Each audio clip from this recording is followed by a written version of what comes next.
د کرکټ بورډ غټه غلطي او لوی فساد. ګرانو لیدونکو السلام علیکم. د مطلب له شریکېدو وړاندې چینل حتما سبسکرایب کړئ.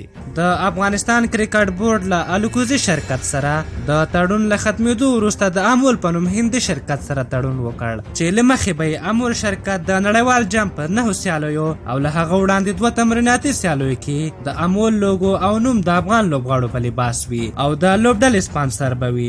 په بدل کې به یې کرکټ بورډ ته $1.5 لک ورکوي چې که په هره لوبه تقسیم شي نو د میچ پر سر $15,000 کیږي. په داسې لوی سیالیو کې چې د نړۍ نږدې 2 بلیونه خلک به یې وګوري او لسګونه پرمختللي تلویزیونونه به دغه جام خپور کړي، دغه پیسې په نشت حساب دي. د کرکټ بورډ بل غیر مسلکي توب دا و چې دغه تړون د دې پر ځای چې د مارکیټینګ بخش مسؤلین امضا کړي، د کرکټ بورډ اجرایي رئیس امضا کړ. افغانستان په داسې وخت کې چې نړیوال جام را نږدې و کولی شول یو ښه سپانسر پیدا کړي او خپله بودیجه میلیونونو ته ورسوي، خو دوی ونه توانېدل چې دغه برخه سمه مدیریت کړي. ویل کېږي چې د اماراتو هوایي کرښې غوښتل لوبډله سپانسر کړي، خو د کرکټ بورډ د نه پاملرنې له امله په شا شول. داسې ویل کېږي چې دغه تړون کې فساد شوی او د رشوت مسله پکې رامنځته شوې او د اماراتو هوایي کرښې له دې امله تړون نه دی شوی چې د رشوت اخیستو امکان نه و.